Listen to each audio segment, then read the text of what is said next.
Tuesday, the 6th of April 2010. Beware of the dragon. My beauty sleep was disturbed at 5 a.m. I woke up with one of those cold sweats. Visions of undelivered leaflets had intruded angrily into an otherwise innocuous dream. What a way to start the day on which the election was to be announced. It took me an hour to get back to sleep.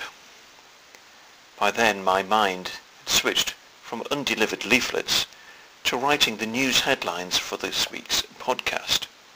Having foolishly decided we are to have a weekly broadcast to the people of Gateshead, it suddenly dawned on me that work will have to be done to put this together. The podcast will be recorded in the great Sunnyside Hollywood studio on Saturday evening. Actually, it's my dining room. Then I realised I created another problem. Doctor Who is broadcast on Saturday evening. Sorry everyone, but recording will have to wait until after I've had my fill of science fiction. Back to this morning. Somehow both BBC News 24 and Sky News managed to fill 2 hours with scenes of a closed door at 10 Downing Street. Okay, so there was the excitement of watching the Queen's helicopter land on the lawn at Buckingham Palace, but that was filmed from another helicopter. The skies above Westminster must have been buzzing today. And then the long-awaited news arrived. Yes, Newcastle United was being promoted to the Premier League.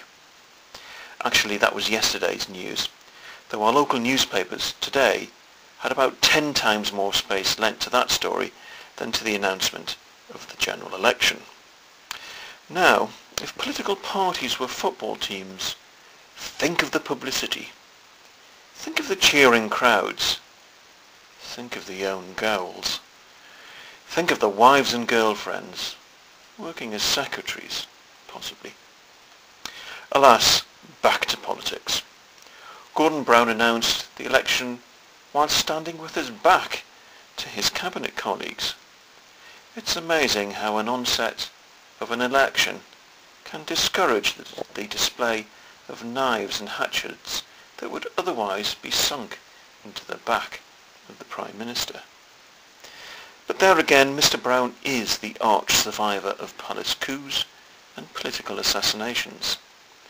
Having recently come through the Hoon and Hewitt suicide bombing attempt, perhaps Mr. Brown feels he can safely stand before his colleagues without fear of a Julius Caesar-style forced resignation. At least that is, until polling day is over.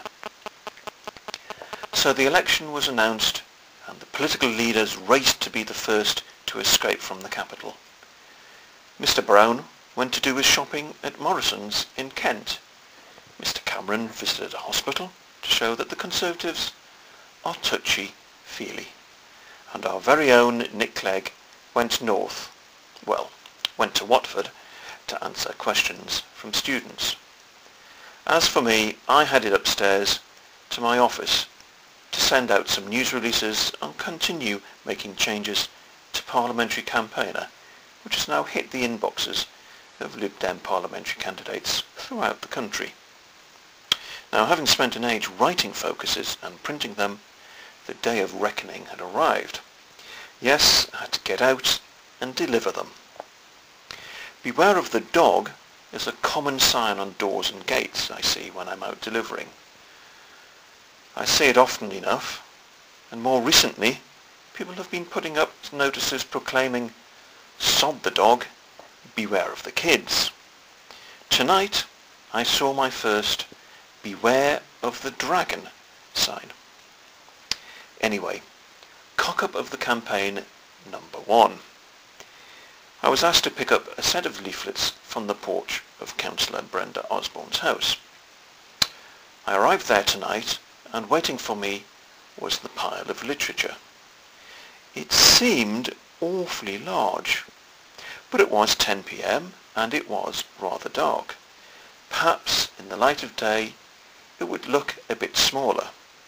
A great hope for me, seeing as a third of those leaflets are to be delivered by me later this week. I loaded the bundles into my car and returned home. 90 minutes later, and Brenda is on the phone. "Can I have my leaflets back? You took the wrong set. You took my deliveries for tomorrow." Well, now I have the explanation for the large size of my piles. She drove over and we did an exchange.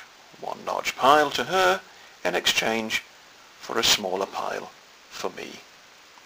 Nevertheless, they all still need to be delivered. Oh, joy.